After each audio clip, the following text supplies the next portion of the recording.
Pero hindi kami ganong uri ng aswang. Hindi kami pumapatay o nananakit ng mga tao. Alam kong mahirap paniwalaan, kaya nga kami umiiwas sa mga tao. Hayop ka, Angelo! Magbabayaran mo ang ginawa mo sa asawa at nanay ko! Wala akong babayaran. Kayo ang magbabayad sa ginawa niyo sa amin! Dahil ako ang maniningil! Yeah!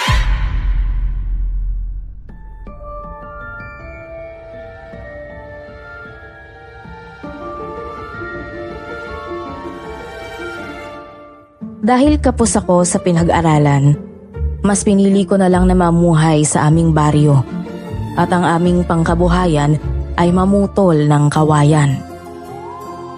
Madalas kong kasama ang aking kapatid na babae kapag wala siyang pasok. Sumasama siya sa akin na pumunta sa bukid, mamutol ng kahoy at kung ano-ano pang gawain para makatulong na makaraos sa pang-araw-araw. Magandang araw po sa inyo, Miss Soledad. Ang kwentong ito ay nangyari taong 2005 sa isang malayong liblib na probinsya. May kaugnayan ito sa mga aswang. Ako nga po pala si Angelo at ito ang aking kwento. Bago ko simulan ng storya, huwag kalimutang mag-subscribe bilang suporta sa ating channel.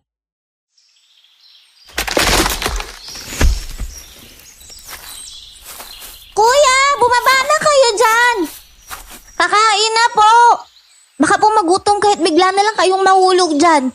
Maraming tinik po ng mga kawayan. Oo na, ito na, bababa na si kuya. Ikaw talagang bata ka, oo. Kung makapag-alala ka sa akin akala mo bata pa ako na kagaya mo. Hindi ba sinabihan na kitang wag mo kong hatiran ng pagkain? Ako na lang ang uuwi sa bahay para kumain. Kasi po, anong oras ni? Tapos di pa kayo dumadating. Kako, baka mamaya nahulog na pala kayo sa kawayan sa sobrang gutom. Hindi naman ako nagpapagutom. Teka, tapos mo na bang laban yung mga uniforme mo sa school? Oo naman po. Pati yung mga damit nyo, nilaban ko na rin para may maisuot kayo. Yung mga labahan nyo kasi, inaanay na kaya naawa na ako sa inyo Grabe ka naman sa inaanay. Totoo po kaya, marami ng anay dun sa tinatambakan nyo ng labahan. Kaya mo na kuya, kapag nakapagtapos ako ng pag-aaral, bibili tayo ng washing machine. Tapos kukuha ako ng katulong. Gaya dun sa bahay ng kaklase kong mayaman. Kumpleto sila sa gamit tapos may mga katulong pa. Kaya mag-aral ka na mabuti. Ito lang yung magagawa ko para sa'yo Gusto ko kapag matanda na ako, makikita kitang maayos ang buhay mo. May magandang tirahan at may maayos na trabaho. Hindi gaya ko na wala namang pinag-aralan. Pag po yumaman ako, isasama ko talaga kayo. Sa totoo lang, kaya lang naman gusto kong yumaman para hindi na kayo mamutol ng kawayan Ikaw talagang bata ka. Ay nako, ang ganda namang naiisip mo. Para kang hindi bata Habang lumalaki po kasi ako, nakikita ko lahat ng sakripisyo nyo para sa akin nahihiya na nga po ako. Ano ka ba? Bakit ka mahihiya? Kapatid kita, kaya bilang kuya, dapat lang na magtrabaho ako para bigyan ka ng magandang buhay. Kaya lang, yung mga kinikita ko, sapat lang talaga sa pangangailangan natin. Pasensya na kung hindi kita mabibili ng mga bagong sapatos at damit Hayaan mo, babawi ako sa'yo. Huwag nyo na pong isipin yun. Ayos lang po, tsaka hindi naman ako mahilig sa magagandang damit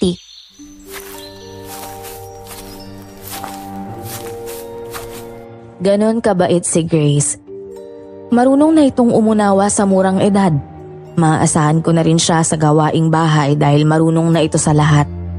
Siguro kaya siya natuto ng ganon kadali dahil mahirap lang kami. Kailangan niyang asikasuhin ang bahay namin habang nasa trabaho ako. Kinain ko na ang mga dala niyang pagkain.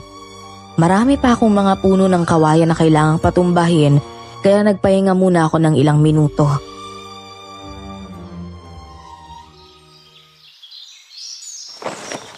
Kuya, may sasabihin nga pala ako sa'yo. Alam mo ba, dun sa may paanan ng bundok na nadaanan natin, may nakatira na dun. Ha? Kanina umaga wala pang tao dun Baka po kararating lang nila.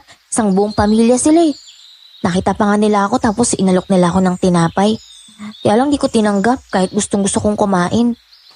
Bakit naman? Eh di ba sabi mo, wag akong tatanggap ng pagkain galing sa mga taong hindi ko naman kilala?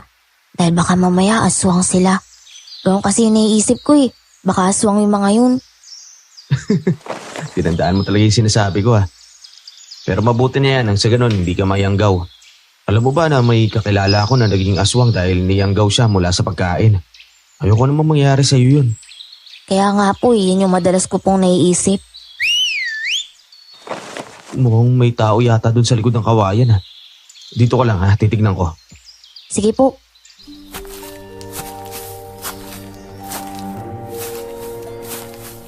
Dali-dali akong pumunta sa likod ng mga nagtutumpukang kawayan. Nakita ko ron ang isang matabang lalaki. May dalang pausok na sa tingin ko ay para sa mga lamok. Nagulat naman siya nang makita niya ako. Sus Maria Joseph, may tao pala rito. Ako nga pala si Angelo. Bakit ka nandito? Saka hindi ka taga rito sa baryo no? Halos lahat kasi ng mga tao dito kakilala ko Hindi ako taga rito. Galing ako sa ibang lugar kaya ako nandito para tignan yung mga kawayan na gustong ibenta sa akin na Ate Judy. Kakilala mo pala si Ate Judy. Itong mga nakahiga ng mga kawayan sa lupa, kakaputo lang nito. Ito ata yung gusto niyang ibenta sa'yo Bale, ako yung inuutosan niyang mamutol nito. Arawan yung trabaho ko sa kanya. Ganun ba? Mukhang medyo matanda na rin naman itong mga kawayan kaya magandang gamitin para gawing kubo Alam mo kasi, natatakot ako na maloko na naman. Ang huling tao na binilan ko ng kawayan, tinakbuhan ako.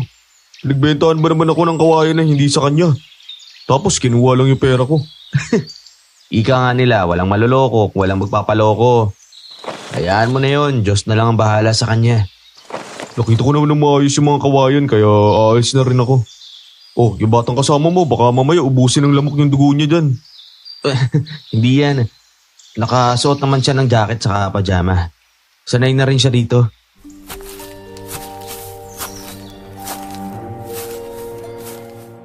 Ngumiti at tumango lang sa akin ang taong yon, tsaka umalis. Binalikan ko naman si Grace at gusto niya akong hintayin na matapos sa ginagawa ko. Hapon na nga nang maubos ang kawayan na pinuputol ko at pagkatapos umuwi na kami agad. Napadaan kami sa paanan ng bundok. Malayo pa lang may nakikita na akong usok. Namoy ko rin ang masarap na niluluto nila. Kuya, mukhang masarap yung pagkain nila Kaya nga Hayaan mo, bibili tayo ng masarap na pagkain kapag nakuha ko yung sahod ko kay Ate Judy. May nakita akong lalaki doon na nagsisibak ng kahoy. Shh! Huwag mo silang kakausapin kapag hindi ka kinakausap. Saka, huwag ka rin tititig sa mga mata nila. Baka pumausog nila ako. Oo, tara na. Dumiretso na tayo sa paglalakad. Teka lang po. May mga kasalubong tayong matandang babae. Sandali lang po. Puwera usog, puwera sakit ng tiyan at puwera aswang. Ano ka ba? Hinahan mo lang yung boses mo. Magandang hapon sa inyong dalawa. Bakit kayo nandito? Magandang hapon po sa inyo. Galing po kami dun sa kakawayan. Namutol po kasi kami ng kawayan Ganun ba? Ako nga pala si Bitena.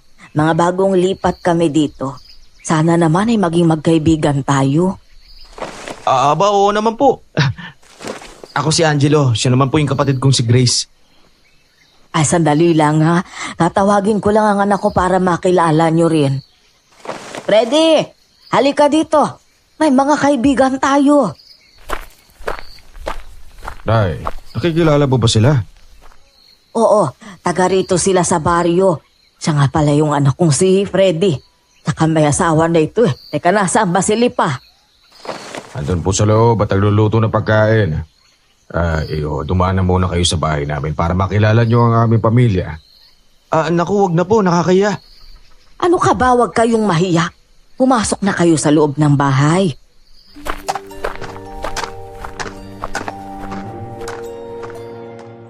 Pinilit nila kaming mag-ina kaya nahiya na rin akong tumanggi. Nang makapasok kami sa bahay, nakita namin doon ang isang binatilyo at dalagang nakaupo habang nagbabasa ng libro. Hindi nila kami pinansin dahil abala sila sa kanilang ginagawa. May lumabas na babae mula sa kusina na sa tingin ko ay siyang asawa ni Kuya Freddy.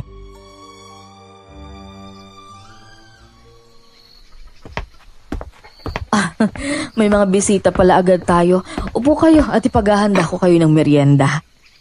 Nakakahiya naman po. Huwag na, ayos lang po kami. Sa katunayan, medyo nagmamadali nga po kami umuwi eh. Bakit ka naman mahihiya? Lipa, bigyan mo nga ng tinapay itong bata.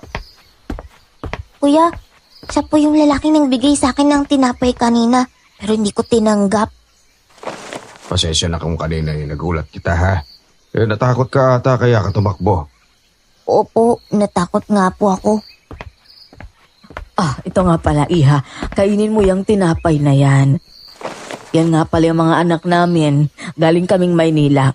At kaya kami lumipat dito dahil hindi na namin kayang bayaran yung mga renta ng bahay sa Maynila na tinitira namin. Kilala niyo po yung may-ari nitong bahay? Kaibigan kasi ng binan ko yung nagmamay-ari ng bahay na to. Oo, tama yun. Matagal na kaming magkaibigan. Nagkita kami sa Maynila at kinausap niya ako na kung pwede lumipat kami dito. Hindi rin naman siya nagpabayad sa bahay. Ang gusto lang daw niya ay may mag-alaga nitong bahay niya. Ganun po ba? Sige, paano po? Mauna na po kami. Marami pa po kasi kami gagawin sa bahay eh. O sige. Ayaw nyo naman magmerienda. Ingat kayo ha.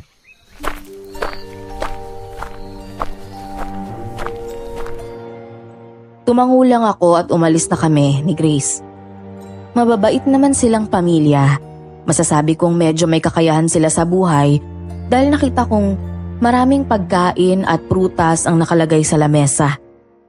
Kinaumagahan, bumalik naman kami ni Grace sa kawayanan. Meron pa kasing mga natitirang kawayan doon na pinapaputol ni Ate Judy. Nagulat na lang ako nang mapasigaw ng malakas ang kapatid ko.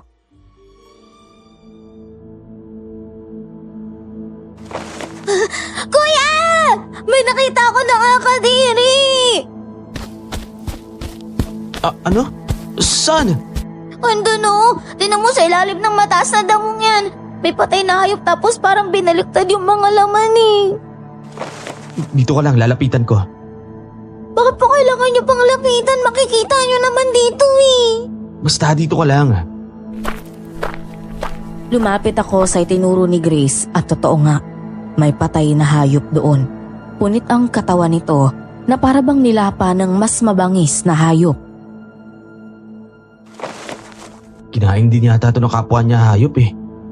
May mas mabangis pa bang hayop na nakatira dito sa gubat? Oo, marami talaga dyan. Pero hindi lang natin nakikita dahil sa araw naman tayo pumapasok dito. May iba na sa gabi lang lumalabas. Tara na, maglakad na tayo. Hindi ba gagabihin tayo mamaya sa pag-uwi kasi dadaan pa tayo sa bahay ni Ate Judy? Medyo malayo pa yung bahay nun. Oo, madalas naman tayong gabing umuwi eh. Pero hindi pa naman natin natsyempohan yung mga mababangis na hayop na yan. Hayaan mo, hindi tayo masasaktan ng mga yon kung sakaling makita man natin. Ako ang bahala. Kita mo naman na sobrang talim nitong itak ko eh. Nakita ko naman po pero kaya lang... Huwag ka na mag-isip ng kung ano-ano. Akong bahala sa'yo mamaya.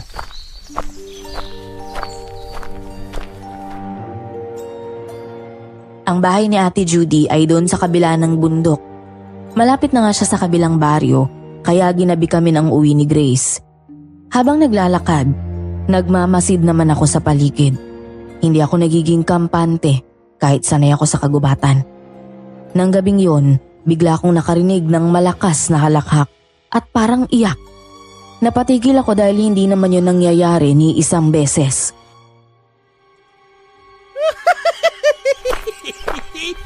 Oh, kuya, may mga tao yata dun sa kakahuyan. Tapan mo yung tenga mo para hindi ka matakot. Bakit po ba? Ano po bang meron? Basta, masama ang kutob ko. Baka mamaya mga sigbin yan. Gusto tayong harangin at takutin. Sigbin po. May sulo naman tayo dala kaya hindi naman po ata sila makakalapit eh. May flashlight ka naman po. Takot ang mga yan sa apoy pero huwag tayong makakampante. Mas mabuti pang maging handa tayo laban sa kanila. Okay na po sana kung malapit tayo dun sa bahay ng pamilyang bagong lipat eh. Hindi na tayo matatakot. Hindi naman ako natatakot ah. Nakakapanindig balahibo lang yung mga boses na naririnig natin. Parang hindi galing sa normal na tao. Kung ganun, kanino naman po kaya galing yung boses na yun? Mukhang galing sa demonyo. Napayakap si Grace sa mga bisig ko sa sobrang takot. Binilisan pa namin ang paglakad pero nakahanda ang aking ita kung sakaling may masamang mangyari. Nang malapit na kami sa bahay ng pamilyang bagong lipat, biglang namatay ang sulong dala namin. Nakatapak pa ako ng matalim na bagay at bumaon yun sa talampakan ko. Aray ko! Ang sakit! Ano nangyari, kuya? Naku po, kuya! Akin na yung flashlight, kuya. At nang mailawan ko yung paa niyo. Ito, Hala, ang daming dugo. Parang kutsilyo yata yung natapakan niyo eh. Kanino kaya yan? ang mabuti pa, magtawag ka ng mga tao dun sa bahay ng bagong lipat. Maaga pa naman kaya siguradong gising pa sila. Manghiram ka ng sulo. Babalik na lang natin bukas. Natatakot po kasi ako eh. Grace, sige na. Sobrang sakit na ng paa ko eh. Kapag hindi ka kikilos, hindi tayo makakalis dito. Dalhin mo na lang tong flashlight. Hindi niyo po ba talaga kaya? Hindi. Kailangan natin ng sulo para makakuha ng kahit anong dahon na gagawing pantapal dito sa sugat ko. Para tumigil yung pagdurgo. Sige po, susubukan ko na lang po. Babalik ko ako agad ah. Mabilis na tumakbo si Grace, dala-dala ang flashlight. Pinulot ko ang kutsilyo na napakan ko. Hindi ordinaryong kutsilyo yon. Sobrang talim. Kaya tinago ko sa bulsa. Maya-maya pa, bumalik si Grace. Wala siyang sulong dala. Kuya, nakita ko po sila eh. Oh, nakita mo naman pala eh. Bakit hindi ka humiram ng sulo? Kasi kuya biglang pabangit yung mga itsura nila. Nakita ko po sila biglang nagiba yung anyo nila tapos naging kulay po yung balat nila. Nalilisik pa yung mga mata nila kuya. Kuya nakakatakot sila eh. Ano? Oo kuya, lahat sila nagiba ng anyo. Mga aswang po yata sila eh. Kung gano'n, huwag na tayong dadaan doon. Umikot na lang tayo sa kabila ng bundok para makauwi tayo. Sa bahay ko na lang gagamutin tong sugat ko. Umikot kami ni Grace sa kabila ng bundok. Ang buong akala namin, ligtas na kami doon pero isang malaking pagkakamali pala. Nadatna namin doon ang pamilyang mga aswang. Lahat sila may kakaibang anyo. Natakot kaming pareho ni Grace. Lalo na at meron pa akong sugat kaya hindi ko maprotektahan ang kapatid ko.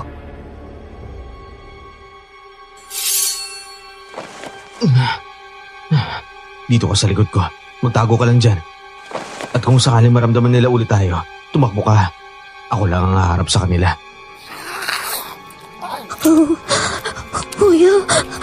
Kuya, tingnan mo sila. May kinakain silang ilaw na hayop. Sila po yung pumatay sa mga hayop na nakita natin eh. Mas mabuti ng hayop ang kinakain nila kaysa tao. Mga halimaw pala talaga ang mga yan. Kaya siguro sila lumilipat dito dahil tumatakas sila. Kaya nga po, sa tingin ko po hinahabol sila ng mga tao dun sa Maynila kaya sila napadpa dito sa baryo. Ang sugat ko. Mamaya na lang tayo kumilos. Kapag naubos na nila yung hayop na kinakain nila. Dapat po natin itong ipalam sa ibang taga-baryo para makapaganda sila kung sakaling sasalakay sila sa mga tao. Oo, tama ka. Dito sila nagkukubli para makatago. Ang hindi nila alam, natuklasan na natin ang kanilang pagkatao. Naubos na nilang kainin ang hayop na kanilang pinatay. Nagpahinga na sila dahil sa kabusugan. Pati pala ang kanilang mga anak ay hindi rin naiiba sa kanila. Mga aswang din. Puno ng dugo ang kanilang bibig at kamay.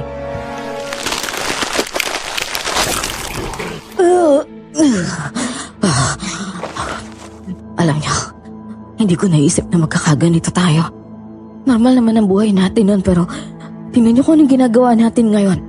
Nagtatago at palihim na kumakain ng hilaw na karne. Hindi naman natin ito kagustuhan. Nayanggaw lamang tayo ng mga aswang na nagublayan. Kung alam ko lang sana na ang matandang yun ay isang aswang, sana hindi na lang ako nagtiwala. Ikaw naman talaga ang may kasalanan, Freddy. Masyado kang nagtiwala sa taong yun. Tingnan mo, pati ang mga anak mo nadamay. Pati sila nayanggaw sa laway ng hanagob dahil sa pagkaing dinala mo sa bahay natin. Patawarin niyo ako. Pinagsisisihan ko ang mga nagawa ko. Gusto ko sana matapos sa pagiging aswang natin, pero paano? Wala nang paraan para maalis tayo sa pagkayanggaw. Huli na ang lahat. 5 taon na tayong naging aswang. Sigurado ako na kinamumuhian tayo ng Panginoon dahil sa ginagawa natin. Wala nang dahilan pa para sisihin ka namin, Freddy. Tinanggap ko na lang ding mamamatay akong aswang dahil sa mga hanagob. Pero hindi ko matanggap na dahil sa akin, naging aswang ang mga anak ko. Dapat maayos ang buhay nila ngayon. Hindi sila nagtatago kagaya na ginagawa natin. Sana nga lang talaga walang makatuklas sa pagkatao natin. Kapag may nakaalam, siguradong lilipat na naman tayo. Pagtatabuyan tayo ng mga tao dahil masamang nilalang ang tingin nila sa atin. Kaya nga kailangan natin mag-ingat. Hindi lahat ay nakakaunawa sa pinagdadaanan natin. Hindi sila tunay na aswang kundi nayanggaw lamang sila. Base sa narinig naming pinag-uusapan nila.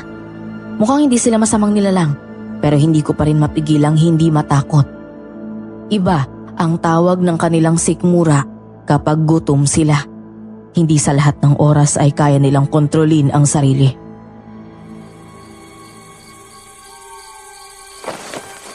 Tumakas na tayo habang nagpapahinga sila. Mabalik na naman ba tayo dun sa tapat ng bahay nila? Dun ba tayo dadaan, kuya? Hindi na. Malayo na yung nilakad natin kaya mapapagod lang tayo kapag bumalik tayo. Magdahan-dahan na lang tayo sa paglalakad upang hindi nila tayo mapansin. Kuya, baka tayo na yung susunod nilang kainin pag nakita nila tayo eh. Hindi nila tayo makikita. Magtiwala ka lang sa akin. Tara na. Umpisa na natin paglalakad. Tinangka naming makatakas sa kakahuyang yon. Tagumpay kaming nakaalis, ngunit nang makarating na kami sa talahiban, biglang may narinig akong yabag sa madilim na sulok. May kumakaluskos sa mga matataas na damo. Napaiyak na lang si Grace sa takot at yumakap sa mga binti. Kuya, nasundan nata nila tayo eh. Ano ka ba? Huwag kang umiyak. Saka huwag kang masyadong yumakap sa binti ko. Para kung sakaling may lumitaw na halimaw, mataga ako kagad. Baka naman po kasi biglayin ang ulang halimaw na ilayo tapos dalit sa talaiban. Hindi yun mangyayari. Dati naman po wala sila dito eh. Hindi naman tayo natatakot kahit anong oras tayo makauwi galing sa bahay ni Ate Judy. Kuya, kung sakaling makaligtas tayo, huwag na tayo magpapagabi sa pag-uwi ha. Oo, hindi na talaga. Biglang lumitaw ang isang malaki at matangkad na nilalang sa aming harapan. Mabalbon at maitim ang kanyang katawan. Sobrang nakakatakot pagmasdan. Hinanda ko ang aking itak para mataga siya kung sakaling sumalakay siya sa amin ng kapatid ko. Mahaba at matutulis ang kuko niya at pangil. Subukan mo lang lumapit sa amin. Hindi ako magdadalawang isip na tagayin ka. Parang hindi po yata siya natatakot sa banta niyo, kuya eh. Hindi rin naman ako natatakot sa kanya, no? Ituon mo yung flashlight doon sa mata niya para masilaw siya. Opo. Anak na, ang alam ko, ang mga aswang takot sa liwanag. Pero bakit siya parang hindi? May mabibilis na mga nilalang ang biglang lumitaw sa likuran namin. Walang iba kundi ang pamilyang aswang. Ang buong akala namin ay sasaktan nila kami. Pero nagulat na lang ako nang hilain kami ng matandang aswang para ilagay sa kanilang likuran. Hindi sila nandun para saktan kami, kundi para iligtas.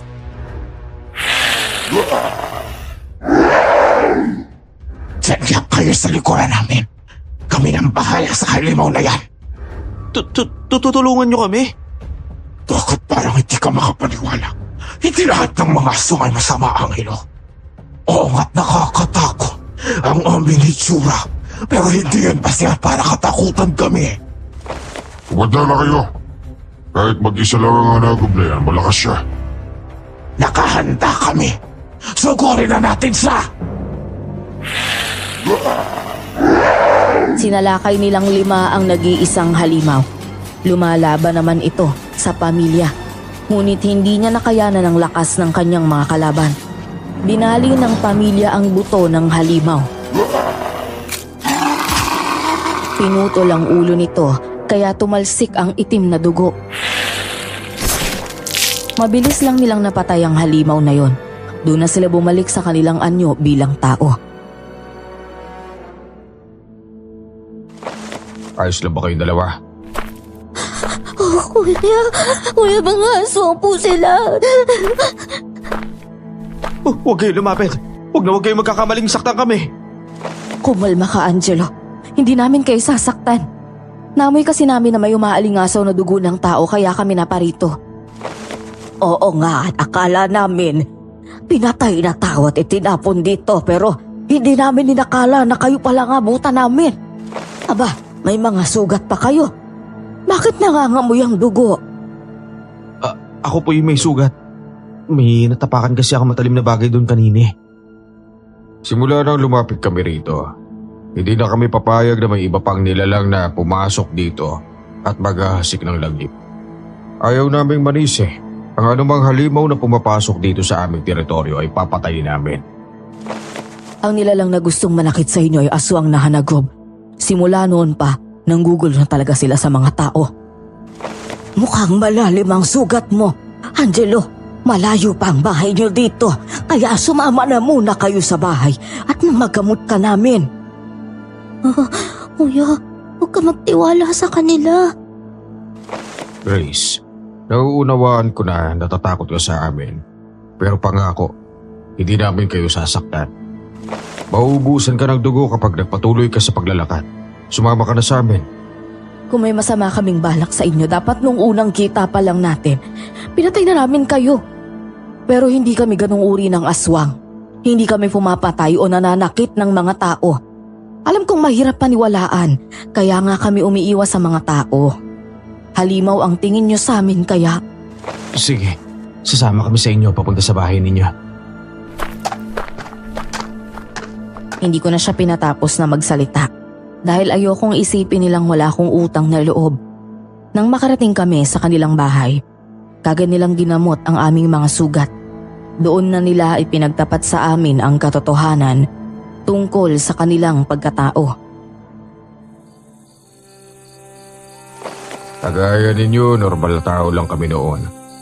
Dahil sa galit at inggit, ianggaw kami ng mga hanagop. Nagtatrabaho ako sa Maynila bilang isang manager ng kumpanya. May tinanggal ako sa trabaho at hindi ko alam na isa pala siyang aswang na hanagop.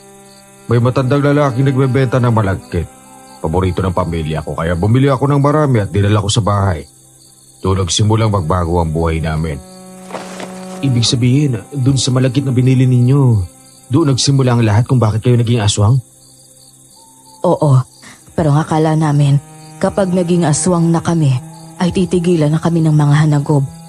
Hindi pa rin sila tumigil dahil gusto nilang patayin kami. Kaya kami lumipat para makatago sa kanila. Pero sa tingin ko, natunto na naman nila kami. Ito na ang huling baryong lilipatan namin. Kung alam lang ninyo kung gaano kahirap ang buhay ng may pinagtataguan. Natuto na kaming lumaban ngayon. Pero alam naming hindi namin sila kayang labanan kapag marami na sila. 5 lang kami. Ay sila iisang hukbo. Kung maaari lang sana, ang mga natuklasan niyo sa amin ay huwag ninyong ipagkalat. Masakit sa amin na kinamumuhian kami. Itinataboy at kinikilalang masamang nilalang. Makakaasa po kayo. Maraming salamat sa pagliligtas sa amin ha. Tutulungan ko po kayo para hindi na kayo muling guluhin ng mga aswang na hanagob na yan. Talaga, Angelo? Opo. Kung ganoon, maraming salamat.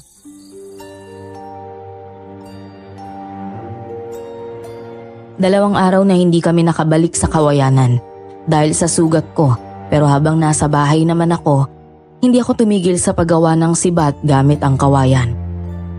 Nakapagplano rin ako na gagawa ng mga bitag sa gitna ng gubat para sa mga nilalang. Nang medyo umayos na ang sugat ko, doon na kami bumalik sa kagubatan upang gumawa ng bitag. Ginamit ko ang malalaking bato bilang pang-ipit sa mga nilalang. Ang sibat ko naman ay itinago ko sa ilalim ng lupa at nilagyan ng hilaan para mas mapadali ang lahat.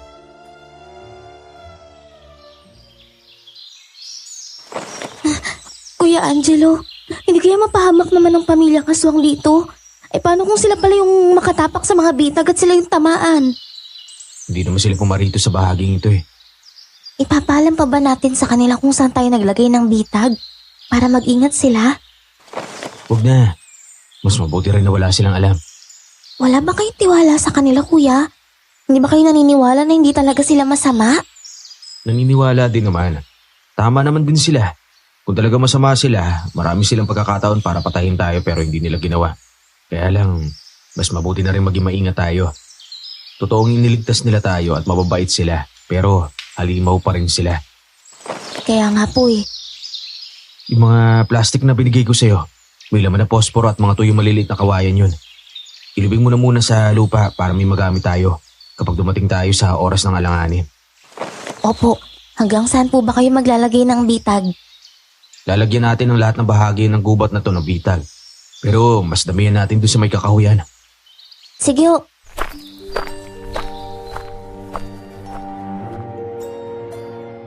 Malaki ang naitulong ng pamilyang Nayanggaw sa akin, lalong-lalo na sa sugat ko. Nang dahil sa kanilang langis, naghilom ang sugat ko sa loob ng 3 araw. Tinanghali kami sa kagubatan habang naglalagay ng mga bitag. Alam niyo po ba sa tingin ko po, masama yung ugali ni Kuya Freddy noon. Paano ba naman nasabi? Di ba nga kwento niya? Dati siyang manager. Siguro mayabang siya sa trabaho niya kaya may nagalit sa kanyang aswang na hanagob. Hayaan mo na sila. Ang mahalaga naman ngayon, nakaganti tayo sa tulong na ginawa nila sa atin. Kung sakaling tulungan nila tayo, tutulong din tayo sa kanila para patas lang. Ayan na kuya, tapos na tayo sa paglalagay ng bitag. Oh, uwi na tayo sa bahay para makapagpahinga na tayo. Kalahating araw na rin tayo nandito sa gubat eh.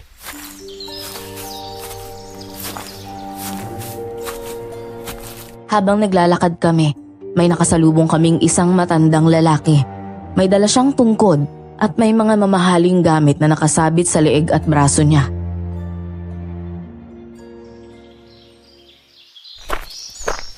Ikaw ba si Angelo?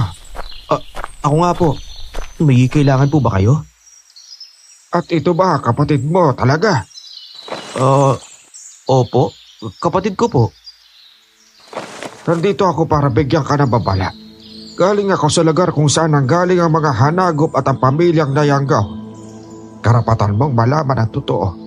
Hindi nandito ang mga hanagop para patayin ang Nayanggaw na pamilya, kundi nandito sila para sa'yo. Dahil sa akin? Teka, ano namang kinalaman ko sa kanila? Wala naman akong atraso kahit kanino eh. Sa buong buhay ko nananatili ako dito sa baryo. Umiikot-ikot kung sino-sino yung nagpapaputol ng kawayan sa akin. Kaya wala akong kasalanan sa kanila, no? Isang maling akala mo yun. Ang dugo mo, ang kanilang habol, Angelo. Pinadala ako na manggagamot para balaan ka at mag-ingat. Gagamitin nila kapatid mo upang makuha kanila at mapatay.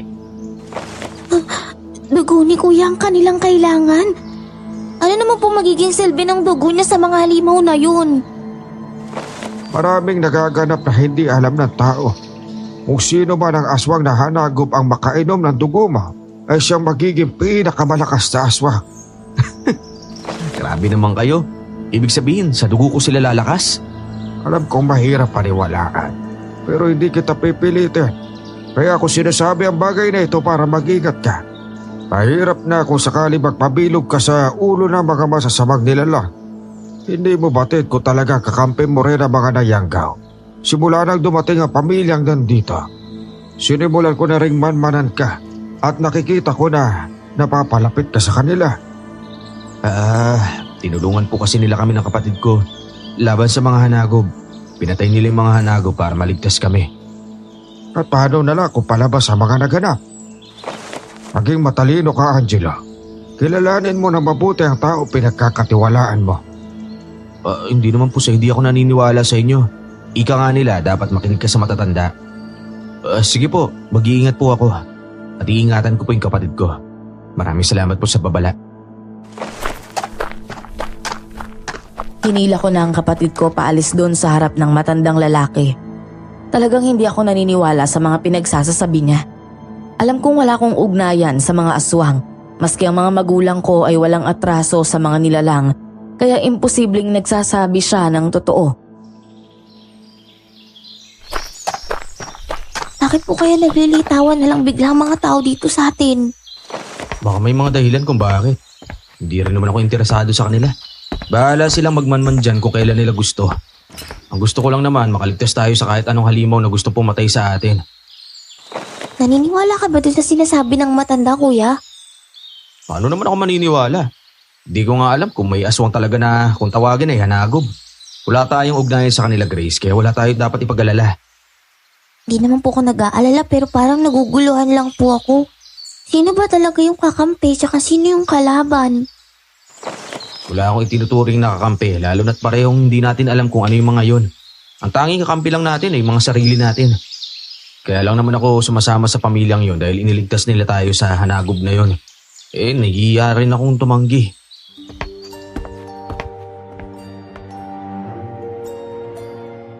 Nang sumapit naman ang gabi, habang nagpapahinga kami, sobrang tahimik ng paligid.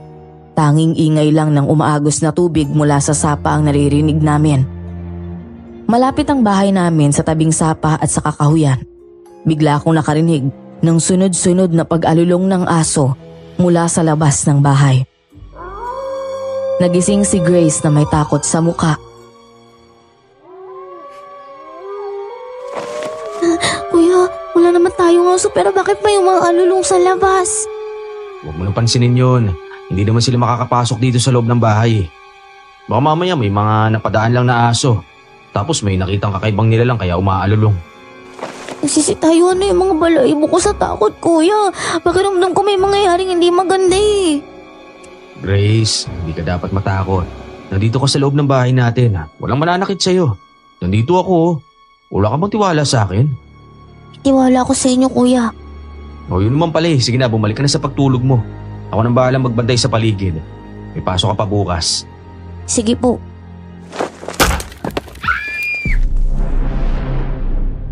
Akmang ihiga na si Grace nang may malakas na humampas sa pintuan namin.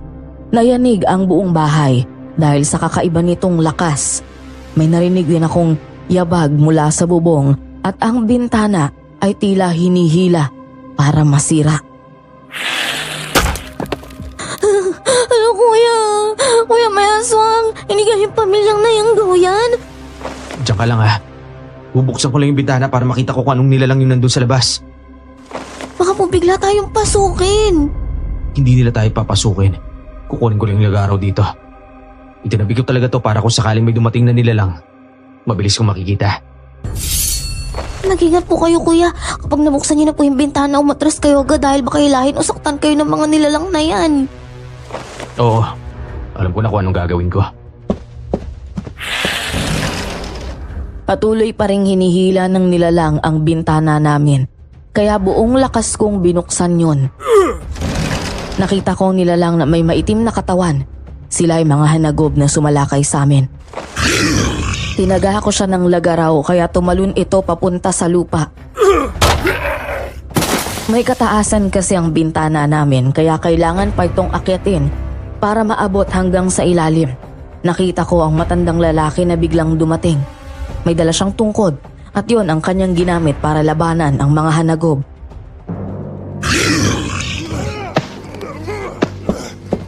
Halika, lumabas na tayo. Yung matandang lalaki. Nandito na naman at nilalabanan yung tatlong hanagob. Po! Ang matandang nakita natin doon sa kagubatan. Oo, tara na. Bilisan mo para masaksihan natin kung magaling talaga siya makipaglaban. Ayan na siya, kuya! Grabe, ang galing niya kumampas ng tungkod. Kada hampas niya sa mga kalaban talagang nasasaktan eh. tao siya kung kumilos. Pero sa tingin ko may kakaiba siyang lakas. Para siyang may kakaibang kapangyarihan. Kaya nga po mabilis pa siya kumilos kahit medyo may edad na siya. Kitang-kita namin kung paano niya patumbahin ang mga hanagob gamit ang kanyang tungkod. Tumakas ang mga hanagob nang may ipinakita siyang kakaibang makalumang patalim. Nang matapos ang kanilang laban, lumapit sa amin ang matanda. Ngayon, hindi ka pa rin ba naniniwala na ikaw ang habol ng mga hanagob? Hindi ka pa rin kumbinsido? Kung ako nga talagang habol nila, anong dapat kong gawin? Wala kang magagawa dahil wala ka na makakayahan na lumaban sa kanila. Mag-ingat ka na lang na hindi ka nila mahuli at hindi nila mainom ang dugo mo. Mas lalong marami ang mapapahamak na tao kapag nagtagumpay silang patayin ka. Ako si George. Ang galing niyo po, Mang Jorge. Pwede ko bang hawakan yung tungkod niyo? Hindi. Ako lang ang maaaring humawak nito. Bawal ito sa mga bata kagaya mo. Gusto mo bang malaman kung bakit nandito ang pamilyang Nayagaw at ang Hanagob? Dahil ikaw ang pinagsimula ng kanilang sigalot. Isang panig ay gusto ay protektahan ka. Ngunit ang isa ay gusto kang mapatay. Sigurado alam mo na kung anong panig ang tinutukoy ko. Napapatay sa'yo. Ang mga hanagob. Ngunit hindi tayo nakakasiguro kung tunay nga kakampi ang mga Nayagaw. Paano kung nagbago ang kanila kaisipan gayong alam nila magiging makapangyarihang aswang sila? Kapag nainom nila ang dugo mo, paano kung bigla na lang sila maging sakim sa kapangyarihan? Nakakalito nga po talaga. Pero sa dalawang panig, wala talaga akong pinagkakatiwalaan. Simula ngayon, sa inyo na lang ako maniniwala. Ang totoo niyan, kaya ako nandito. Dahil ako ang namamagitan sa dalawang panig ng aswang. Kaya hindi sila naglalaban-laban dahil sa akin. Hanggat buhay ako, hindi sila maaari maglaban. Nakilala niyo rin po ba yung mga Nayagaw? Oo, nakilala ko sila at masasabi kong mababait sila ang aswang. Kaya lang sa ngayon ay hindi ko masisiguro. Totoong hindi po ang tiwala ko sa mga pamilyang Nayagaw. Pero dapat pinatay na nila ako kung talagang may masama silang balak sa akin. Kung talagang nakikipag-unahan sila sa mga hanagop, dapat nung dumating pa lang yung mga halimaw na hanagop, pinatay na nila ako. Kung binubulong ng puso mo na makakabuti ang mga Nayagaw, ay maniwala ka at makinig. Ikaw mismo, Angelo, ay may sariling utak at may kakayahang makakilala ng mga tao na kapaligid sa iyo. Nakita namin kung paano atakihin ng mga hanagob ang bahay ng magkapatid kanina. Gusto naming tumulong, kaya lang dumating ka. Nagmamanman ako sa kilos ng hanagob. Alam kong hindi nila titigilan si Angelo. Kagaya mo, gusto ko rin namang protektahan ang batang yan para hindi matuloy ang mga balak nilang masasama. Kung masama ang tingin nyo sa amin, ayos lang naman. Ang mahalaga, may gagawin kami sa oras na sasaktan sila ng mga hanagob. Angelo, mga aswang kami, pero hindi kami kumakain ng tao. Hindi kami interesado sa dugo mo. Hindi namin kailangan ng kapangyarihan. Ang kailangan lang namin ay katahimikan. Maiwan ko na kayo at nang makapag-usap pa kayo. Maraming salamat po talaga sa pagliligtas nyo sa amin. Sana bumalik pa po kayo.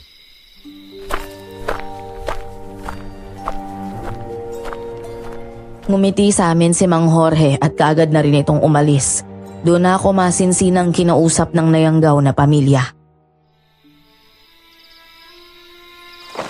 Nung gabing nakita namin kayo na inaabangan ang hanagob, may pagkakataon na sana kami para patayin ka at inumin ang dugo mo para lumakas.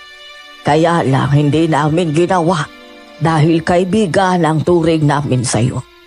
Nawa kami kay Grace kapag nawalan siya ng kapatid na mag-aalaga sa kanya. Si Mang George ang namamagitan sa dalawang panig ng mga aswang. Sa amin at sa mga hanagob, tunay na magaling siya kaya walang nagtatangkang lumalaban sa kanya. Kagaya niya, gusto ko rin namin protektahan para hindi kanila makuha at mapakinabangan. Totoo po ba yan? Ibig sabihin hindi kayo interesado sa dugo ko? Oo, hindi kami interesado sa kapangyarihang makukuha sa dugo mo. Ang pagiging aswang namin ay hindi rin namin kagustuhan. Kaya naman bakit kami magkakaroon ng interes sa kapangyarihan na yan? Kuya, Mukhang nagsasabi naman po talaga sila ng totoo eh. Halika rito, Grace. Alam mo bang kasing edad mo lang sana yung nawala kong anak? Kaya ko kayo gustong protektahan dahil ayokong makain ka ng manghanagkob gaya ng ginawa nila sa anak ko.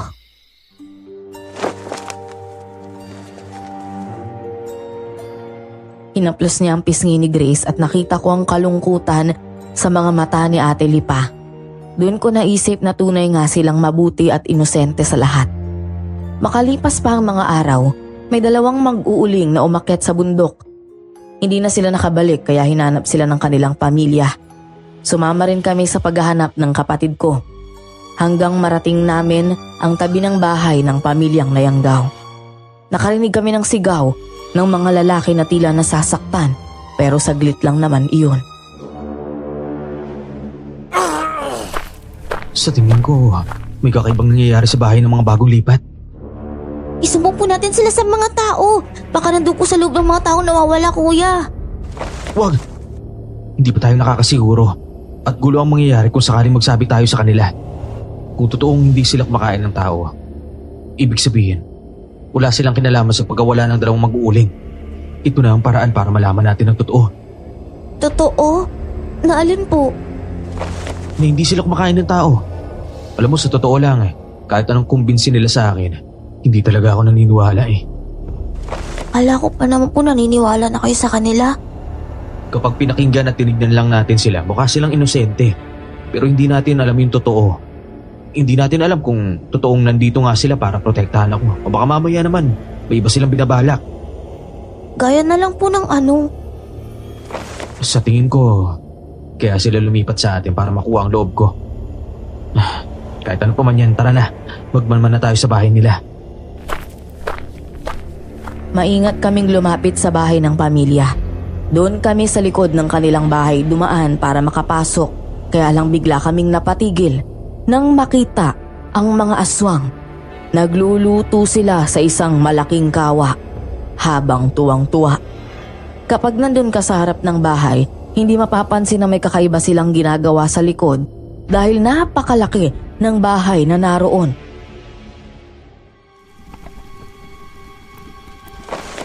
Kuya, ano kaya yung niluluto nila sa malaking kawa na yan? Yan din ang hindi ko alam Kung karni ba yan ng tao o hayop. Masaya sila habang inahalo yung pagkain na niluluto nila eh. Di kaya, yun yung mga taong nawawala.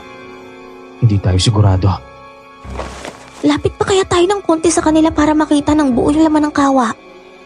Mapapansin nila tayo kapag lumapit tayo ron. Nagulat naman ako nang biglang may nagtakip sa bibig namin ni Grace. Pagkatingin ko, si Mang Jorge. Hinila niya kami palayo doon at dinala sa gitna ng kakahuyan. Angelo, may natuklasan ako. Huwag kayong magtitiwala sa pamilyang yon. Hindi sila ang tunay na mabuti. Tama nga ang hinala ko na nagbago na kanilang pananaw. Gusto rin nila maging makapangyarihan kagaya ng ibang aswang. Sinasabi ko na nga ba't hindi ako nagkakamali Alam ko na ang plano nila. Lumalapit sila sa akin para makuha ang loob ko. Lumayo ka na sa kanila. Kailangan mong maunahan sila. Patayin mo silang lahat bago pa ikaw ang patayin nila. Sa tingin niyo po ba, may kakayahan akong pumatay ng aswang? Pakiramdam ko wala Ang alam ko lang mamutol ng kawayan, hindi ang pumatay ng aswang. Hindi ako makakapangako na kaya ko pang protektahan kayong dalawa. Gayong dalawang panig ang gustong pumatay sa inyo. Kailangan na ikaw mismo ay may gawin para sa sarili ninyo. Totoong may lakas ang tungkod kong ito pero hindi ko sila kakayanin kung ako lang mag-isa. O sige, gagawa na lang po ako ng paraan kung paano ako makakalaban sa kanila. Kumilos ka na mas mabilis bago ka pa mahulog sa kanilang bitag. Tuluyang nasagot ang pagyududa ko sa pamilyang aswang. Kahit na may takot, bumabalik pa rin kami sa bundok para maghanap ng buhay. Madalas kaming dumaraan dun sa lugar kung saan namin inilagay ang aming mga bitag. Isang umaga, nakasalubong ko si Kuya Freddy. Mukhang sinadya niyang tumungo doon para makita niya kami. Oh, Angelo, bakit hindi na kayo dumadaan sa bahay? Madalas namin kayo inaabangan sa labas. Dito na lang po kami dumadaan sa likod ng bundok. Medyo nakakaya na rin po kasing dumaan sa harapan po ninyo eh. Dahil may tao po ron. Noon, okay pa na pabalik-balik kami ron dahil wala pang nakatira sa bahay. Bakit ka naman ba hihiya?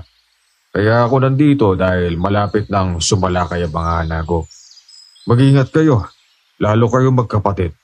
Saka, bala ko sanang turuan kita ng mga teknik kung paano kayo magtatago at kung sakaling may masamang mangyari man sa inyo, may mapupuntahan kayo. May alam po kayong teknik? Oo, para kung sakaling may hindi magandang mangyari sa inyo, makaligtas kayo. Kami nang bahalang humarap sa kanila. Sanay ka naman sa kawayan, hindi ba? Kaya sigurado ako marunong kang gumawa ng sibat gamit yon.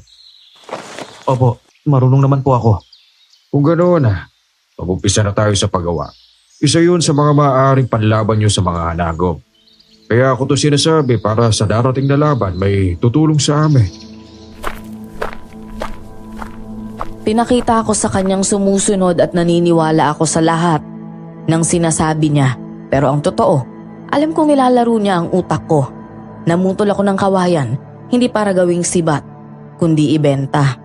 Marami na ako nagawang sibat sa bahay at meron na rin akong inilagay sa mga bitag ko para sa mga masasamang nilalang.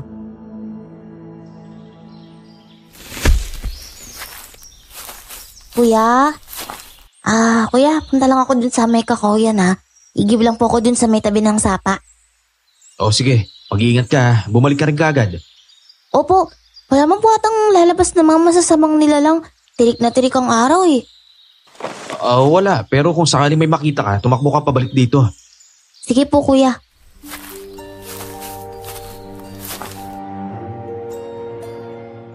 Malapit lang naman ang pag-iigiban ni Grace at sa tansya ko, makakabalik siya sa loob ng 10 minuto. Lumipas ang 10 minuto. Hindi siya nakabalik kaya labis akong nag-alala sa kanya. Sinundo ko siya doon at nadatnan kong kalong siya ni Ate Lipa.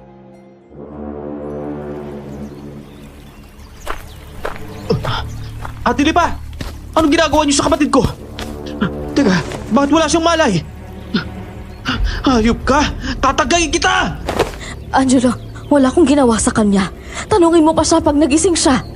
Tingnan mo, may mga sugat siya. Gamutin mo muna si Grace at mamaya ko na ipapaliwanag kung anong nangyari. Sinungaling ka! Hayop ka! Maniwala ka sa akin. Wala akong ginawa kay Grace.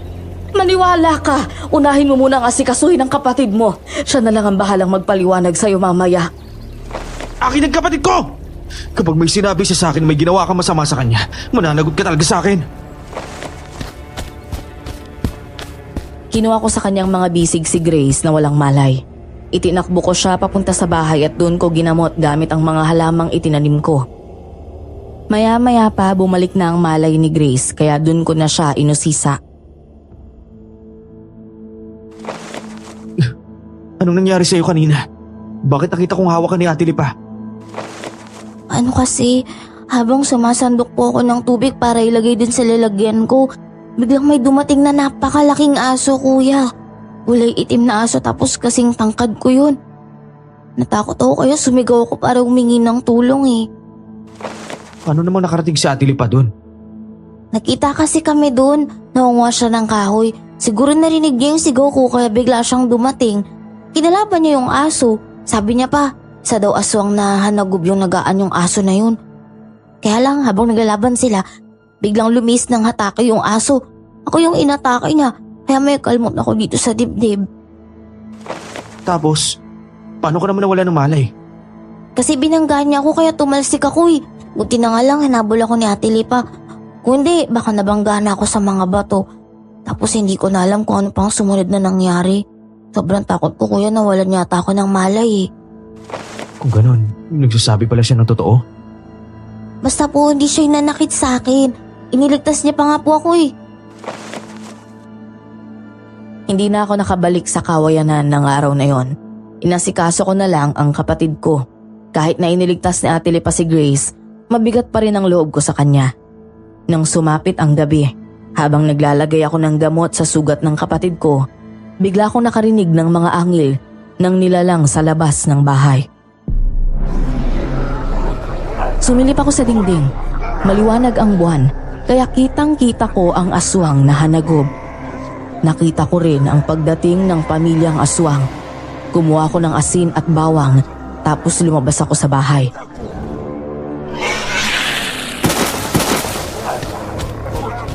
Hindi mo kailangang makipaglaban sa kanila, Angelo.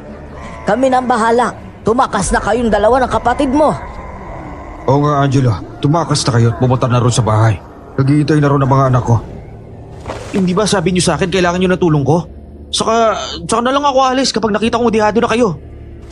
Hihintayin mo pa bang patayin nila kami bago kayo tumakas? Pinigilan namin silang habulin kayo kaya umalis na kayo ni Grace. Maganda na kayo. Protektahan natin ang magkapatid para hindi nila maagaw ang dalisay na dugo.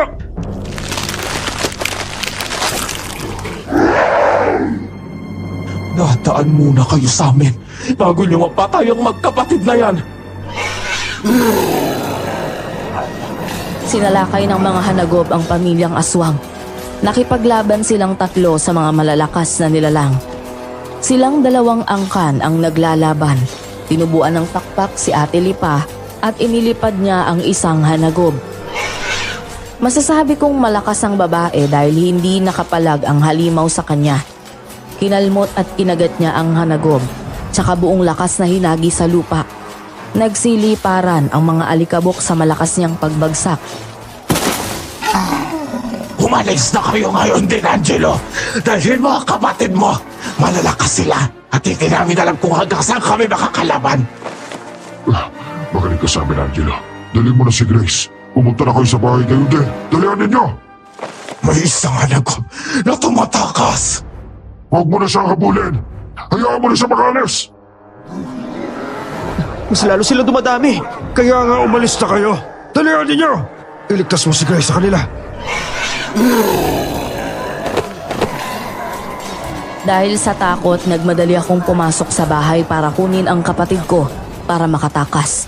Tatakas kami, pero wala akong balak na pumunta sa bahay ng pamilyang aswang. Tinahak ko na lang ang daan papunta sa bundok at gusto ko sanang makababa sa kabilang bayan. Sa hindi inaasahan, habang tumatakbo ako, nakarinig ako ng ungol ng tao sa gilid ng sapa. Inilapag ko si Grace sa lupa at pinaupo, tsaka dahan-dahan na sinilip ang pinanggagalingan ng ungol.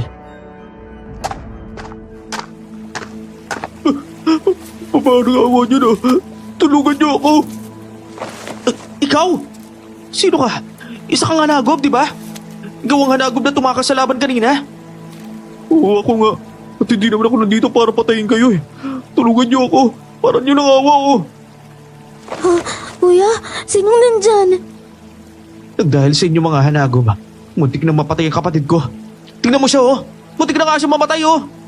Hindi hanagob ang sumalakay sa kanya kundi si Freddy. Ang asawa ng babaeng aswang. Nakita ko ang ginawa nila at narinig ko mismo sa kanila ang mga plano. Aatakihin ni Freddy ang bata at magpapanggap si Lipa na tutulong upang makita niyo yung magandang loob nila. Ano? Teka, bakit naman ako maniniwala sa'yo? Kagaya nila, inuuto mo rin naman ako eh. Mga aswang nga kayo. Ang habol niyo lang, dugo ko. Ano naman gagawin ko sa dugo mo? Walang silbi ang dugo niyo sa amin oh. Kung gusto mo talaga malaman ng totoo, tulungan mo ako at ibubunyag ko sa inyong lahat. Walang kakampi sa dalawang angkan. Pareho nilang gusto nila makuha ang kanilang mga pakay. Sige, tutulungan kita. Pero mangako ka sa akin, natutulungan mo rin kami magkapatid. Laban sa angkan ng mga hanagob o kaya sa mga pamilya ng aswang na yon. Pangako, sige. Tutulong ako sa inyo kapag tinulungan niyo ako. Nararamdaman ko na malapit ang pamilyang aswang. Hanapin nila ako dahil alam nilang minsan na tayo nagkakausap eh. Kagaya nila, minamanmanan ko rin kayo. Kaya naman niyang tumayo kaya inalalayan ko na lang siya. Nakalakad naman si Grace. Dinala ko sila sa isang lumang kubo ni Lolo. Medyo sira na pero ang mahalaga may masisilungan kami ng gabing yon at hindi kami matunton ng aswang.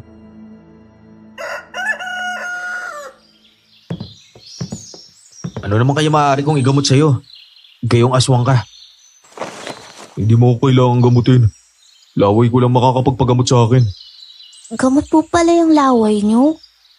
Oo, sa aming mga aswang, ito yung gamot namin. Nakakatawang isipin na ginugulo nilang lahat ang utak mo pero walang naglalakas loob na kunin ang bata sa'yo, Angelo.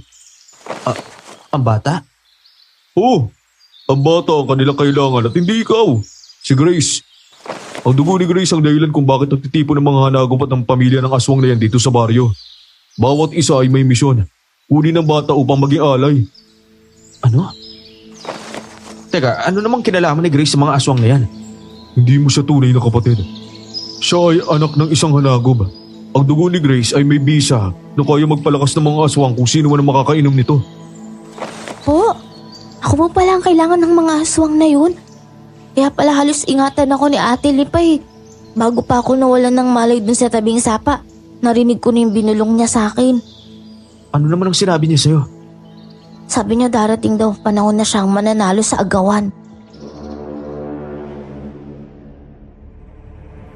Naalala ko na naman ang matandang lalaki na nagpakilalang tagapamagitan ng pamilyang aswang at hanagob. Sobrang nalilito na ako at hindi ko na alam kung sinong paniniwalaan ko sa kanila. Alam ko naguguluhan ko yung sa mga nangyayari. Pero sinadya ko talagang lituhin at paikutin ka. Sa lahat, ako lang talaga yung nagsasabi ng totoo. Kaya ako itong ginagawa dahil sa pagtulong niyo sa akin eh. May matandang lalaki ako nakilala. Ang sabi niya, siya raw ang tagapamagitan ng mga hanagop at pamilyang aswang. Si Mang George ang tinutukoy mo. Isa rin siyang hanagob. Sa katunayan, siya rin ang may kasalanan kung bakit naging aswang ang buong pamilya. Sa kanya nang galing ang yanggaw. Yun ang simula ng sigulat ng 2 angkan dahil gustong gumanti ng pamilya sa mga hanagob. Ang buong akala ko, paghihiganti lang talagang dahilan kung bakit nandito sila. Yun pala, hindi. Habol din nila si Grace. Kuya, bakit naman nila ako hahabulin? Hindi ba magkapatid tayo? Alam mo kung saan ako nanggaling. Iisa lang ang nanay natin, di ba? Panahon na ata upang aminin mo sa kanya ang totoo, Angelo. Hindi habang buhay may tatago mo sa kanya ang totoong pagkatao niya. Hindi ko alam kung ano yung totoong pagkatao niya eh. Ang alam ko lang, isa siyang normal na bata. Patawarin mo ako, Grace. Hindi ko sa'yo sinabi kaagad ang totoo. Kasi para sa akin, hindi na rin naman mahalaga malaman mo ang bagay na yun eh. Na ano po? Ang totoo niyan, hindi talaga tayo magkapatid. Isang araw noon habang namumutol ako ng kawayan, may narinig akong sanggol na umiiyak. Pinuntahan ko para malaman ko kung guni-guni ko lang ba. 15 anyos lang ako noon, Grace. Dinala kita sa barangay pero wala namang gustong mag-alaga sa'yo kaya inako ko na lang ang responsibilidad na alagaan ka. Kung ganun, tama nga po ata ang sinasabi niya na anak ako ng hanagob. Hindi ko alam eh. Wala akong alam sa pinanggalingan mo. Pero hindi na yun mahalaga, di ba? Pero kuya, mahalaga yun eh. Kasi may naghahabol sa akin. Kuya, huwag niyo mo ko ibibigay sa kanila. Oo naman, hindi ko gagawin yon. Pangako, gagawin ko ang lahat para malayo ka sa mga halimaw na yon. Gary, tulungan mo naman ako. Paano ko maliligtas si Grace sa kanila? Wala kang magagawa kung ikaw lang. Pero ako, may magagawa ko. Ano naman yun? Kailangan ko makainom ng dugo ni Grace para lumakas ako at nang malabanan ko sila. Hindi rin ako makakapayag na may makakuha sa bata dahil gagawin kaming alipin ng amang pinuno. Yun ay si Mang George. Kapag ang pamilyang aswang naman ang nakapatay sa bata, papatayin rin nila kaming lahat. Teka. Kailangan mo rin ng dugo ni Grace? Paano naman ako makakasiguro na hindi mo kami lolokohin? Kagaya na ginawa ng iba sa amin. Dahil dati akong tapat na kawal ng amo ni Grace. Pinatay ni Mang George ang tatay niya upang pumalit siya sa pwesto. Bago pa man napatay ang ama ni Grace, kinausap niya ako. Nahanapin ang kanyang anak na iniwan niya sa gitna ng gubat kung saan may isang binatilyong namumutol ron. Kilala niyo ko yung tatay ko? Oo, kilala ko yung mga magulang mo, Grace. Pero pinatay na sila ni Mang George. Ang mabuti pa, bigyan mo na muna ako ng dugo mo. Ako na bahalang tumapos sa kanila. O sige, magtitiwala ako sa'yo kahit medyo nagdadalawang isip ako. Pareho lang naman ang nais natin eh. Na hindi makuha ng 2 angkan si Grace. Dapat lang na magtulungan tayong dalawa.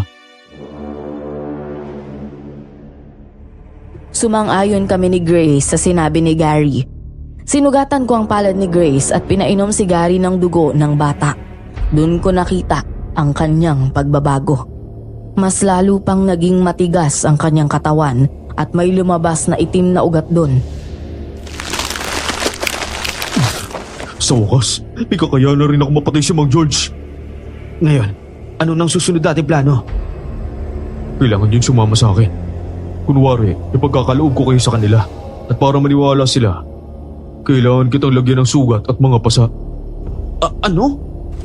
Ibig sabihin mapapabugbog ako sa'yo? Kailangan eh. Sigurado ko na darating ang pamilyang mga nayanggaw para makipag-agawan kay Grace. Silang nagpapatayan para lang makainom ng dugo ng bata. Pumayag ka na lang kuya, tapos dun tayo sa may bagi ng bundok kung saan natin nilagay yung mga bitag. May bitag kayong ginawa? Oo. Yun naman pala eh. Maamoy nila ang dugo ni Grace kaya siguradong hahanapin nila ang bata. Doon na natin hintayin ang mga masasamang nilalang. Nagsimula na si Gary sa pambubugbog sa akin. Sobrang lakas niya, kaya halos kada sapak niya sa akin ay parang mauhulog yung pangako. Sinipa niya ako sa tiyan at kinalmot sa dibdib. Nang mapagtanto niyang sugatan na ako at duguan, doon na siya tumigil. Naglakbay na kami papunta dun sa kakahuyan kung saan may tinatago kaming bitag. Pagpapanggap lang ang ginawa namin ng kapatid ko para maniwala talaga ang mga halimaw na makakita sa amin. Gary, sisigaw pa ba ako ng tulong? Oo, sumigaw ka. Ako rin po ba? Kailangan dalawa kayo. Hindi ko pa sila nararamdaman eh. Pero sa ngayon, nagwawala na sila dahil malalangap nila sa malakas na hangin ng dugo mo, Grace. Baka naman maubusan ako ng dugo nito. Hindi yan. Kapag nakarating na sila mamaya, talian mo lang sugat mo. Opo. Makalipas pa ang kalahating oras, doon na naramdaman ni Gary na paparating ang mga masasamang nilalang. Bago pa man sila makarating, tinadyakan ako ni Gary. Nakita yon ng mga hanagob at nandun nga si Mang Jorge. Tuwang-tuwa na nahuli kami ng kapatid ko. Bakit binuhay mo pa yan? Para po kayo pumatay sa kanya, Pinuno. Kung hindi ko pa nahuli ang lalaking to, hindi ko pa makikita kung saan nagtatago ang bata. Hayop ka, George ka? Isa ka rin pala traitor! Oo, traitor talaga ako. Pero hindi ba dapat ka magpasalamat sa akin dahil pinaikot lang kita at hindi pinatay? Kaya lang, naisipan kong kapag pinatay kita, makakatakas si Grace. Alam kong kahinaan ka ng batang yon. Sinasabi mo pa, dugo kong kailangan mo. Yung pala, si Grace pala talaga ang sadya mo. Walang may gusto sa dugo mo. Ano ka ba naman? Dugo lang ni Grace ang kailangan namin. Ano bang hinihintay ninyo? Patayin niyo na ang bata bago pa makarating yung pamilyang niyanggaw mo. Mga kasama, hulihin ninyo ang bata. Ikaw na ang bahala pumatay sa lalaking yan, Gary. Opo, papatayin ko rin siya kagad. Ngayon din. Lumapit sa akin si Gary at pinahaba ang kanyang mga kuko. Ngunit saktong dumating ang pamilyang nayanggaw. Para akong nakahinga ng maluwag. Ang mga hanagob na dapat sana iladakip kay Grace ay isa-isa nilang pinugutan ng ulo. Walang maaaring gumalaw sa batang yan. Kami ang unang nakahanap sa kanya. Kaya amin siya. Wala kang karapatang akinin ang isang bagay na alam mong hindi naman sa'yo. Magpapatayan muna tayo bago nyo makuha si Grace sa amin. Walang yaka talaga, Jorge. Sinundan mo pa talaga kami dito. Pwes magsisisiya mo ginawa mo kaming aswang. Mga hayop kayo lahat! Mang wala kayong kwetang nilalang. Demonyo nga talaga kayo at mga manloloko! Mamaya ka na, Angelo. Mas mahalagang sila muna ang haharapin namin. Kapag nagsimula na silang lumaban, doon kita papakawalan. Tumakbo ka at pakawalan mo ang mga bitag mo sa kanila. Ako na bahala kay Grace. Sige. May kakayahan akong labanan kayo mga hanagob. Sa inyo nagmula ang yanggaw. Kaya kagaya nyo na rin ako. Isa na akong aswang na hanagob. At sila naman ay mga bangkilan. Dahil nagmula sa hanagob ang kanilang yanggaw. Tama ka. Galing kayo sa akin kaya hindi kayo mananalo.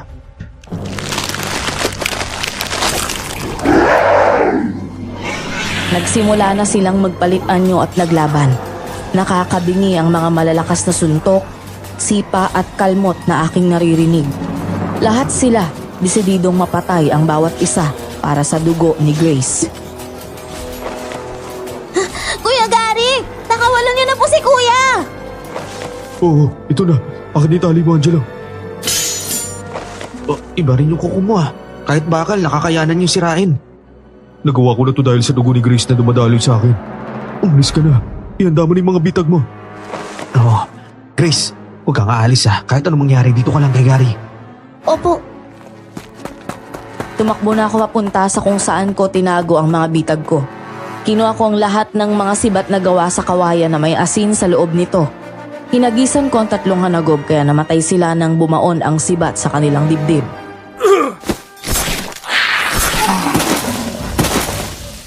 Hindi! Si Angelo may pangontra para sa atin! Huwag mo nang intindihin si Angelo. Hindi niya tayo kaya patayin. Mas mabuti pa nga. Makikisali siya sa laban para mas mabilis ang pagpatay natin sa mga hanagom. Lahat kayo papatayin ko. Akala nyo ba? Yan lang ang mga bitag ko? Nagkakamali kayo! Wala kaming pakialam sa bitag mo. Mamaya ka sa amin kapag naubusan namin silang patayin. Mamaya pala. Eh di sige.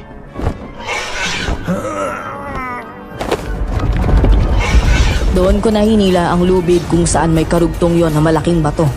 Ang natamaan ng bato ay namatay dahil biglaan at malakas ang impact nito sa kanila. Napailag naman ang mga malalakas na aswang at tumingin sa akin. Muli ako nagpaula ng sibat. Imbis na pamilyang aswang ang target ko, ibang aswang ang matatamaan dahil ginagawa nila itong pananggalaban sa sibat.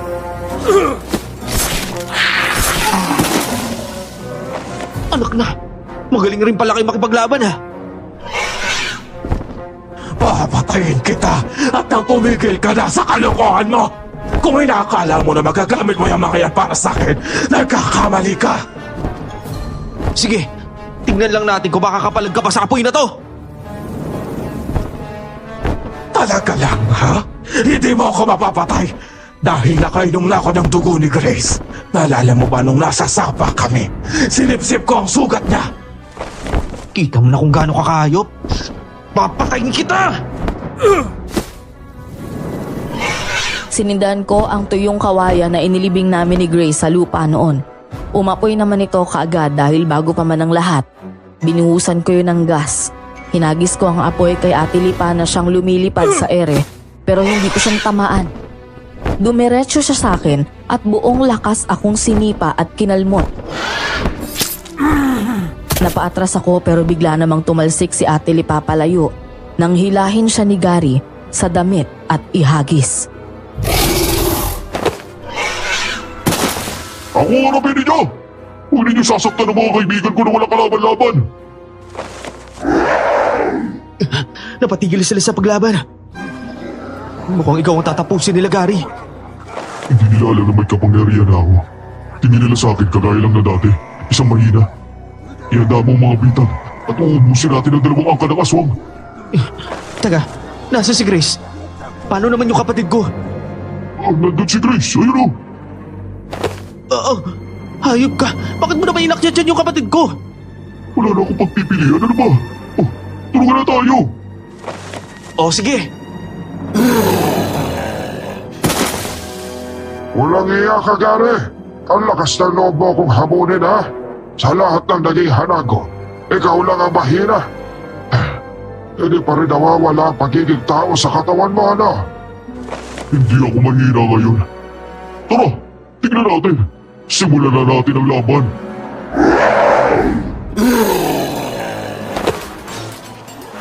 Mas lalong pinalaki ni Gary ang katawan niya para siyang higante at ang kanyang bawat yabag ay nagpapayanig ng buong paligid. Sinilaban ko ang paligid para hindi na makatakas ang mga aswang. Panay din ako tapon ng sibat at ang aking natamaan ay namamatay. Hindi rin ako ang kanilang gustong patayin kundi si Gary. Hindi naman namin inaasahan na nagsanib puwersa ang mga hanagob at ang pamilyang aswang. Si Gary at ako laban sa kanila. Papatayin kitang lalaki ka! Ikaw ang papatay ko! Kuya, yumuko ka! Hindi! Natamaan ako ng sibat! Ang galing mo naman, Grace. Nagawa mo silang tamaan kahit nasa taas ka ng kahoy. Ano ka ngayon, ha? Alam ko hindi ka mamamatay dyan, kaya dadagdagan ko pa!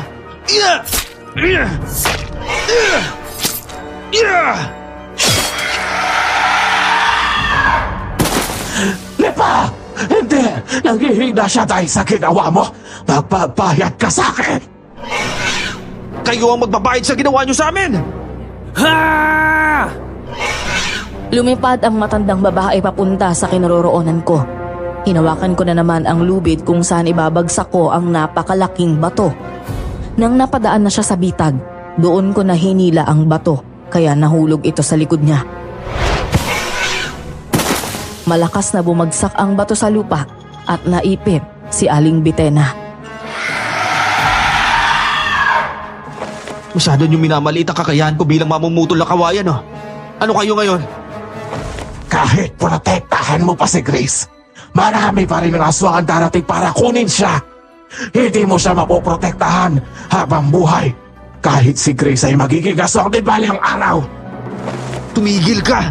Hindi magiging kagaya ninyo si Grace! Baliw! Anak siya ng Hanagob. Kaya ano maasahan mo? Magiging aswang na bangkilan sa balang araw. Tumigil ka na kung ayaw mong itara ko to sa lalamunan mo! Alisin mo ang bato at nang madurog na kita! Ikaw dudurugin ko sa saksak! Ang akala ko ba, nakainom na dugo ni Grace si Ate Lipa? Bakit mabilis siyang mamatay? Dahil wala siyang ginawang ritual bago niya gawin yon.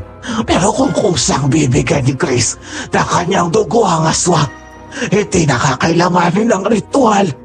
Sasabihin ko lang na nalalaman ko, alisin mo lang ang bato. Hindi na kita hayaang mabuhay pa.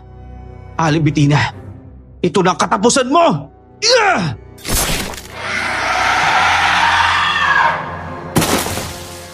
Galit na galit ko siyang sinaksak ng sibat ng ilang beses hanggang mapatay ko siya. Napalingon ako sa kinaroroonan ni Gary. Pinapalibutan na siya ng mga hanagob. Kahit may taglay kang kapangyarihan, hindi mo pa rin kami matatalo. Tignan mo, Gary, mas marami pa rin kami. Freddy! Kung dati tinatawag kitang kuya, ngayon hindi na. Nawala ng respeto ko sa inyo. Pinatay ko na ang nanay at ang asawa mo. Sa sobrang sabik mo mapatay si Gary, hindi mo nagawang protektahan ang mga mahal mo sa buhay. Ganun! Tara! Tapusin na natin sila! Kayo ang natapusin namin! Hayop ka, Angelo! Pagbabayaran mo ang ginawa mo sa asawa at nanay ko! Wala akong babayaran dahil ako maniningil! Hawak ko ang sibat. Huminga ako ng malalim. Pawis at kaba ang bumabalot sa aking noo. Ngunit hindi ako umurong. Sa halip, itinarak ko ang dulo ng sibat sa lupa bilang tanda ng panata na dito. Hindi ako uurong hanggang malupig ang halimaw. Sunod-sunod na umatake sa akin ang mga aswang na hanagob. Yumanig ang buong paligid nung tumakbo si Gary sa kinaroroonan ko para protektahan ako laban sa kanila. Sinalo niya ang lahat ng masasakit na atake. Kahit malaki ang kanyang katawan, nasugatan siya at nagdurugo yun. Sunugin mo na bahagi ng bundok na to. Umalis na kayo, Grace. Pero paano ka naman? Huwag mo na akong alalahanin. Harangan ko ang sino manghahabol sa inyo. Si Grace ang dapat unahin mong isipin. Umalis na kayo rito. Hindi pa patay si Mang George. Mas malakas siya sa lahat. Mas lalo akong manghihina kapag kayo ang sinaktan nila. Kahit mapatay pa ako. Ang mahalaga, natupad ko ang pangako ko sa tatay ni Grace. Nailigtas at bantayan siya laban sa mga hanagob. Patawarin mo ako. Pero hindi naman sa pagiging makasarili. Tama ka. Kailangan ko iligtas si Grace. Sige na, umalis na kayo. Bawat hanagob na humahabol sa amin ay hinaharang ni Gary ng kanyang malalakas na suntok. Tinulungan kong makababa si Grace sa puno at tumakbo na kami palis doon. Kahit malayo na kami, para lang may lindol at alam kong nakikipagsagupaan hanggang kamatayan si Gary. Kuya, bakit tayo umalis? Paano si Kuya Gary? Kailangan na kitang ilayo doon. Ikaw ang habol nila at nahihirapan na si Gary. Tara na! Sana lang po talaga makaligtas siya laban sa mga limong na yun. Sana nga, Grace. Utang natin ang buhay niya sa kanya. Kung wala siya, hindi natin sila makikilala. Siguradong patay na tayong dalawa. Kaya nga po mag-report po tayo sa barangay tungkol sa nangyari para bukas puntahan nila ang bundok. Tagumpay kaming nakaalis sa bundok at nakababa sa baryo. Dumiretso kami sa barangay para ipaalam sa kanila ang nangyari. Malayo kasi ang bundok sa baryo, kaya parang hindi sila naniniwala sa amin. Hinayaan nila kaming manatili sa barangay hall para sa kaligtasan namin. Kuya, sa tingin niyo po ba nagtagumpay si Kuya Gary na patayin lahat ng mga hanagob? Malalakas ang mga hanagob. Pero wala namang nananalong masasama eh. Kung sino ang mabuti, yun ang ipinapanalo ng Diyos. Di nata natin siya makikita Naniniwala ako. Kung makakaligtas siya, magkikita pa rin tayo. Hanapin niya tayo para kausapin ka. Tsaka nga pala kuya, ano sinabi ng kapitan sa'yo? Aakyat daw sila ng bundok upang malaman kung nagsasabi tayo ng totoo eh. Kung ayaw nilang maniwala, edi hayaan mo sila. Kaya lang, kawawa yung mga taong nakatira sa bundok. Parang ang walang pakialam si kapitan doon eh. Yan yun na po, basta sa susunod, huwag niyo na lang iboto yung taong yan. Ngumiti lang ako kay Grace. Masaya ako dahil walang nangyaring masama sa kanya. Sa tuwing naiisip ko na magiging aswang siya sa huli, nanghihina ako. Ayokong maging kakaiba ang kapatid ko. Gusto ko na maging normal siyang tao habang buhay.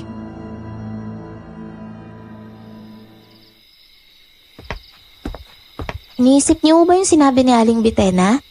Nalin? Na magiging aswang ako? Paano nga pala kung sakaling magkatotoo yun? Ayos lang ba yun sa'yo? Ewan ko. Pero wala na akong magagawa kung yun ang kahantungan ng buhay ko, kuya. Basta, maging aswang man ako, hindi ako kakain ng tao. Oo, nandito naman ako para gabayan ka. Kahit hindi tayo tunay na magkadugo, handa akong ilaban ka sa mga taong manghuhusga sa'yo kung sakali.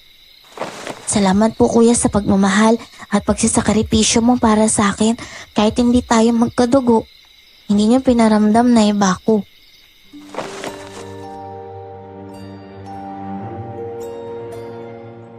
Niyakap ko si Grace. Tanggap ko siya kahit alam kong magkaiba ang aming pinanggalingan. Nang umagang yon, pumunta na ang mga taga-barangay sa bundok. Napatunayan nga nilang nagsasabi kami ng totoo. Meron silang nailigtas na tao doon na hindi napatay ng mga aswang.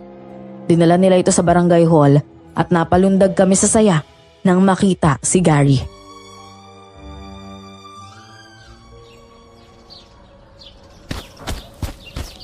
Napatay mo silang lahat? Oo naman, pero marami akong sugat. Di bali bukas kagaling na rin naman ako eh. Natutuwa po ako naligtas kayo laban sa mga aswang Kuya Gary. Dahil yun sa'yo, kaya natalo ko sila. Saka nga pala, saan na kayo titira ngayon? Babalik ba kayo sa bundok? Wala naman kami ibang bahay dito eh. Kasama na lang ako sa inyo. Wala na rin naman akong pamilya eh. Gusto ko, hanggang sa magdalaga na si Grace, babantayan ko siya. Kailangan niya ng tagapayo para wag niyang piliin na maging isang masamang nilalang. Ay, dahil sa mabait ka naman, sige, pumapayag na akong sumama ka sa amin. Pero tong ayaw ko ha, ayoko makakarinig ng kwento na may natagpo ang bangkay sa lugar na to. Oo naman, tiwala ka lang. Yay! Dalawa na yung kuya ko! Nang matapos ang investigasyon, pinauwi na rin kami doon. Masaya at kontento kami sa aming pamumuhay. Nagpapasalamat din ako at nakilala ko si Gary dahil sa pamilyang Nianggao na lumipat sa aming baryo. Tinutulungan ako ni Gary sa paghahanap buhay sa bukid kaya hindi na sumasama sa akin si Grace. Sa kasalukuyan, may nag-donate ng lupa sa baryo para sa amin. Yun ang dahilan kung bakit kami nakababa at nakaalis ng bundok. Hanggang ngayon, hanggat kaya kong mamutol ng kawayan, namumutol ako. Meron na akong pamilya. Si Gary ganun din. Isa siyang mabait na aswang. Si Grace naman ay dalagang-dalaga na at nagtatrabaho sa isang kumpanya. Matapos ng mga nakakatakot na mga pangyayaring iyon, ay naging tahimik ang aming mga buhay. Hanggang dito na lang po ang aking kwento. Maraming salamat at more power sa inyong channel.